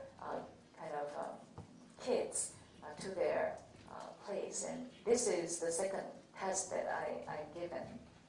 And we have to enhance the quality of the nannies at the child care centers. This is a major thing that our government is now working on. We are working on both the Ministry of Education is responsible for the kindergarten, and Ministry of Welfare is responsible for the child care system until the age of up to 6, up to 5. And nowadays, the quality of the kindergarten is the teachers higher, the facilities are higher and better. And we have to enhance the quality of teachers and quality of the facility itself for the private nursery system. And we are discussing how to merge the two responsibility into one ministry. And we formed a special task force under the Prime Minister's office, and we will get to a resolution not in the far future. So this will be resolved with that capacity, and at the same time to increase the quality of the nannies, the transparent disclosure system. So how many teachers they have, and what is the qualification of the teachers of the nannies in the childcare system can put a kind of peer pressure to those private childcare centers so that they will recruit better qualified, experienced nannies. So during the interim period, I think we can achieve that by this method. And the college entrance, this is like generational, we have been working and thinking how to cure this college entrance system so that we can rehabilitate the public education system and that we can have more time to the kids and then less time for studying. So this is a measure to help the student develop their dream and develop their talent is major direction of our government education policy. So we are developing a lot of methods by providing, for example, one full semester for the military school, the second year, as a vacant, free semester. And instead of providing the academic classes, regular classes to them, we provide a lot of chances to develop, chances to adventure on the future jobs and to develop their own talent. So I think many local governments are applying for that system. And by doing that, we can change the culture that everybody should go to the university. Everybody should go to the very, very top, best university. Instead, we are developing more chance to start working right after high school. Then they can go back to university if they want to study more. So that very comprehensive effort is now made by our government. And even though we cannot provide you instantly the right solution, that we try very hard to reach that solution. Thank you, Ms. Kim. Ms. Masui, we talked about a number of things, but one of the things that Minister Cho touched upon at the very end is that women falling out of off-ramping follows them in Korea until they're 20 years, 30 years into the workforce, because it's not just childbearing when they're 10 or 12, but at 18, 19, actually becomes even more important because they're entering university. Is that what you find Very in Japan as well? similar phenomenon. So we have a similar elitist system. So you want your child to get into the best university possible. That requires a lot of after-school cram schools, tutoring, violin lessons, all of that, which typically is the job of the chauffeur, the chef, who tends to be the mother. So we have a very similar challenge when it comes to that. We have another question. We have three. One last question. Well, we want a male. Let's see if we can. Maybe later on, very front row. 네, 안녕하십니까. 저는 전국경제연합회 이장호라고 하고요. 단체의 의견이 아닌 좀 개인적인 생각을 좀 말씀드리려고 마이크를 잡았습니다. 제가 개인적으로 생각하기에도 30대 이전에 민경인 여성들이 30대를 지나서 많이 사회에서 사라진다는 건 사회적으로 큰 손실이라고 생각을 하고 있습니다. 근데 여러 말씀하신 것처럼 출산 육아 같은 게 가장 큰 이유라고 말씀하셨는데 제가 개인적으로 사회에서 느낀 생각은 여성들이 합리적으로 사회적으로 평가를 못 받는 게 가장 큰 이유라고 생각을 하고 있습니다. 그렇게 생각하는 이유는 이제 우리나라 사회와 기업이 남성 위주이기 때문이라고 생각하는데요. 제가 이전에 대기업을 다닐 때 팀장 이상이 모두가 남성분이셨습니다. 그렇기 때문에 남성이 추구하는 가치와 여성이 추구하는 가치가 다르기 때문에 이런 문제가 생긴다고 생각하는데요. 제가 느낀 남성의 가치는 협동이나 희생이나 생명화복이 가장 중요하다고 생각합니다. 이건 뭐 군대를 갔다 와서 그렇게 남자들이 모두 군대를 갔다 왔기 때문이라고 생각할 수도 있고요. 근데 여성들은 제가 느끼기로는 경쟁이나 합리적 사고가 오히려 더 가장 중요하다고 생각을 하고 있습니다. 그래서 뭐 무한도전, 무한상상 같은 걸 봐도 남자들이 팀장이 퇴근하지 않으면은 6시간 지나도 아무도 퇴근하지 않잖아요. 이런 것도 다들 그 남성 위주의 가치가 생배해졌기 때문이라고 생각하는데 제가 지켜본 여성분들은 10시 되면 퇴근하신 분들 많이 있더라고요. 그래서 저는 그런 남들 생각하지 않는데 어쨌든 그게 좀 불리하게 평가를 받는데 적용을 한다고 생각하고 있습니다. 그래서 이게 단지 여기서 그치는 게 아니라 최근에 그 국회에서 법이 통과한 게 12주 이내 인사분과 36주 이상의 인사분은 그 임금 변화가 없이 2시간 근로 단축권을 사용을 할 수가 있습니다. 근데 이런 남성 가치 위주 사회에서 누가 2시간 그런 단축권 사용할 수 있을지가 굉장히 의문스러운 상황이고요. 근데 세 분께서는 이런 남성 위주의 사회에서 어쨌든 굉장한 성공을 거두시지 않습니까? 근데 제가 본 여성 성공하신 분들은 이런 여성의 가치를 활용해서가 아니라 남성처럼 보다 더 야근을 많이 하고 남성의 가치에 보다 합당한 사람이 많이 성공한 것 같습니다. 세 분께서는 그 여성이 합당하게 평가를 받고 있다고 생각하시는지 아니면 어떻게 그 자리까지 올라가셨는지. Okay, to add on to his question, which is actually going to be the final answer for us, I did want to ask all of you, and his question actually fits perfectly. Before you left, I mean, I have 3 children. Between us, we have 7 children in all.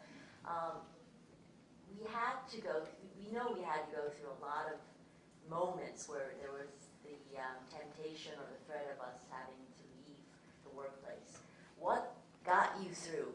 I mean, what is one thing that you would attribute, whether it's your family, your personal character, that got you through to this stage that you are in now, and what he was talking about? Is that kind of male work ethic? Is that what you adopted?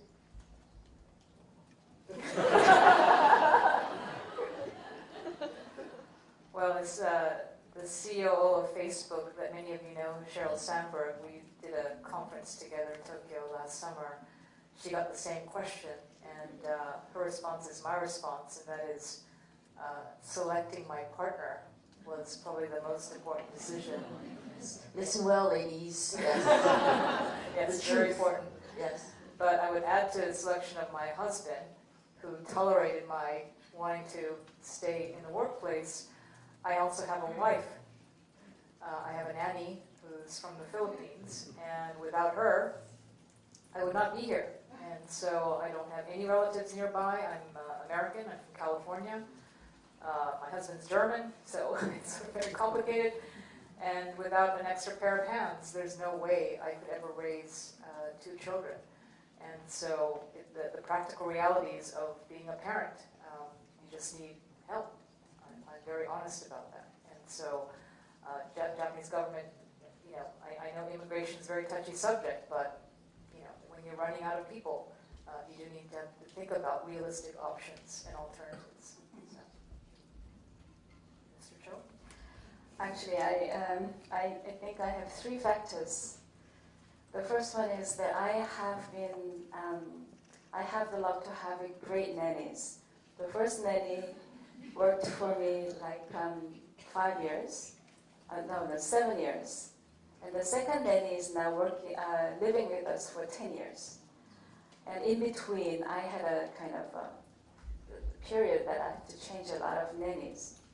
And then my friends told me that, Yoon-sun, you must have saved our country in your last life. Seeing that you have a great fortune to have such great nannies. So that is one thing. And the second one is that I have my parents who believe in me that our daughter has no limit, and she can do everything that she wants. And then actually my parents and my grandparents who used to live with us together when I was young, even the older generation, our grandparents never kind of showed me any discrimination between me and my younger brother. And then they even encouraged more than my parents that you can do whatever you want. So that kind of family atmosphere was a great factor. And the third one is the fact that I have 2 daughters, not son. When I was kind of in my 30s, I actually thought about quitting my job, raising my children. And one day, I came to a question that if I stop working, if I finish all of academic way and work very hard and quit the job to raise my kids, and my 2 daughters, after they are all study, work hard and quit their job to raise our granddaughters, and my granddaughters do the same way, and what is the whole point of educating girls? So that is a fundamental question. I don't know the answer, but at that time, I just kind of thought that I should kind of survive. Because if I quit here, and then there will be a huge opportunity cost for me and my daughters too. So I think that was the very critical factors that helped me to be here. And just to add on to your question, those kind of factors allowed the 2 women here, and myself included, to be very active and to be very competitive in the workforce. And just to add on, for me, I took the cheaper but the psychologically more challenging aspect of living with my in-laws. So I can tell you, if you want an incentive to stay in the workforce, that would be it. Anyway, thank you very much to our great panelists and for all of you for listening. Lovely. Can I ask one favor to President Han? I found that the survey you just conducted was a great one, that the government should do many things, and the very people don't know about what government is doing. So can you repeat that same survey at the end of this year, at the end of next year, so that shows how much we learned and we did. And that is a great index for our government performance. Thank you. So we'll all take a good look at that next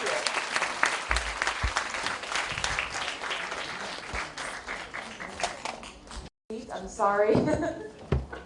Last but not least at this time, we have Dr. Kwon Gil-hoon, the Chief Korea Economist and Strategist and Co-Head of Korea Research at Goldman Sachs. For the closing remarks, please welcome Dr. Kwon to the stage.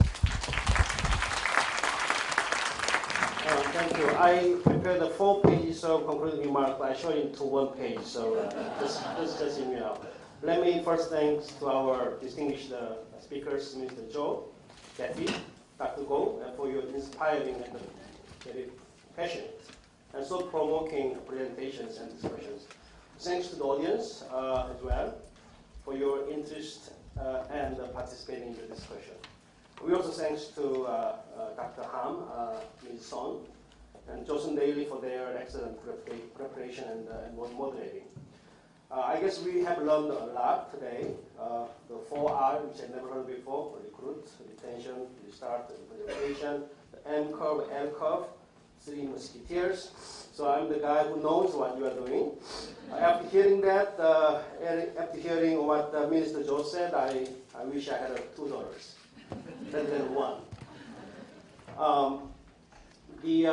Let me add just a few words. As a father of a young daughter, and as well as an economist who has worked on the subject matter from purely economics point of view, Korea faces demographic headwinds. As Japan did 20 years ago, about 12% of the Korean population is now older than 65 years, just like Japan in the 1990s, as Cassie, the time when Cassie started to think about the womenomics. The old age ratio of Korea is set to rise very rapidly to almost double, about 23% by 2030, similar to that of Japan now.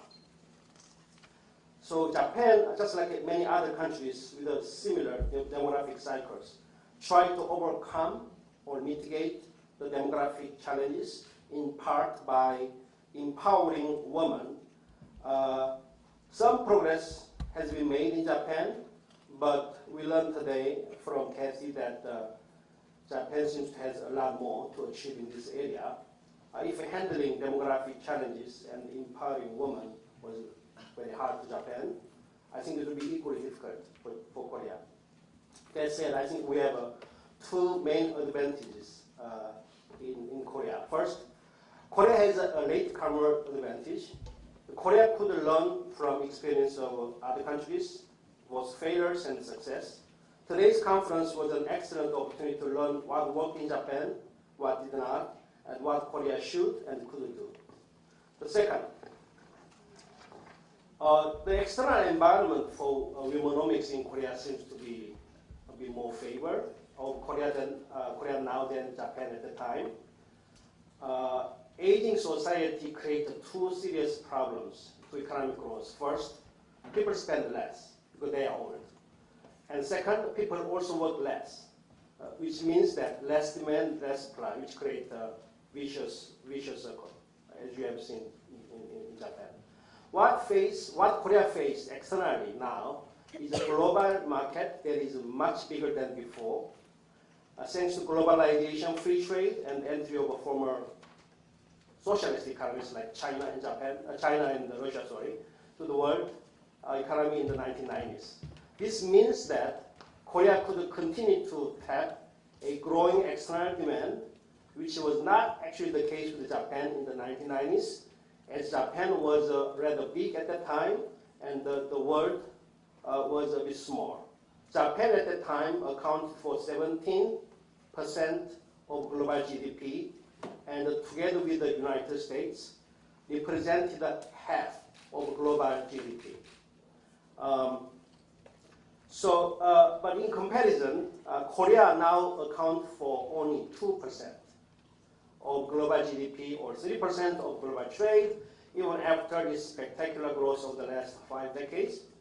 So the external room for growth for Korea, which we can call it external tailwinds, could help drive womenomics in Korea forward by making companies, giving Korean companies more flexibility in terms of their resources, and give a bigger fiscal envelope to the government.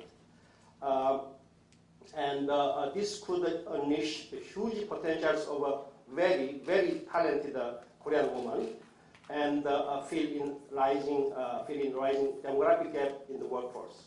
In our estimation, Korean labor force could be about 5% bigger in 23 than now if Korean female labor participation, which is about 55% right now, rise up to the current level in Japan, which is also very low, about 63%. The rise in female participation would be also key for achieving the 70% employment rate by 2017, as Minister Joe mentioned. in our simulation, the better utilization of women talents and the woman power, not manpower, together with a sustained increase in external demand, could be sufficient to the potential growth of Korea to a still decent 3% in the 2020s, much above 1% in Japan now. So to conclude, I guess we have a very good basis to believe in the success of the ministry under Minister Cho's leadership in paving the way for Korea's creative economy, and we hope that this conference has laid a small stepping stone in that thanks.